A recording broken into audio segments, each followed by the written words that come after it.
the idea that we were discussing today is very important about the future of economics. And when I try to look back at what economics actually was introduced to us even as students, it was talking about scarcity and how to allocate care resources to meet different human needs.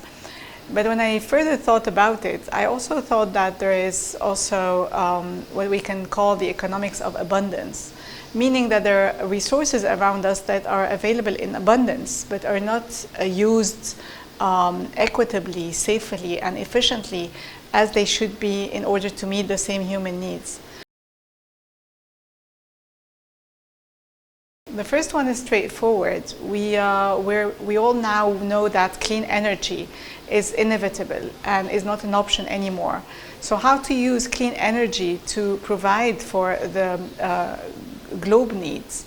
The second resource is information and the amount of data that is available for economists, but also for policymakers and others to resolve some of today's questions. We live in the era of internet and social media, but also newer concepts such as artificial intelligence and machine learning. All of this should push us to think how we can harness this richness of data in order to solve some of today's problems. And the third concept that I thought about is actually us people.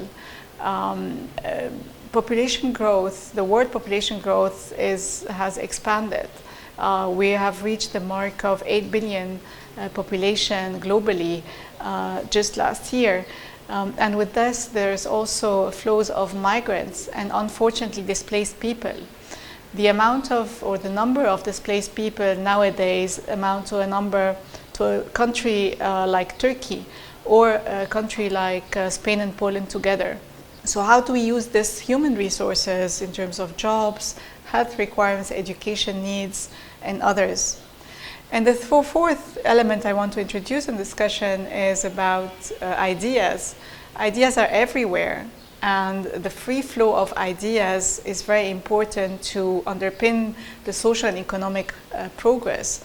So when ideas are freely expressed, written, discussed, away from repression and other ways of persecution, this is when people can pursue their ideas and use them to advance the development agenda. So basically, I would say that putting all that together, I think what needs to be thought about the discipline of economics is basically four things. The first is that economics cannot do it alone. It needs to be a multidisciplinary approach. The second is about the concept of sustainability, and by that I mean, of course, sustainability of our environment, but also other forms of sustainability that are very important. The third is related to how we learn and teach and practice economics. There must be ways to look at those traditional ways and improve the engagement, how to include those aspects into the way we teach economics now.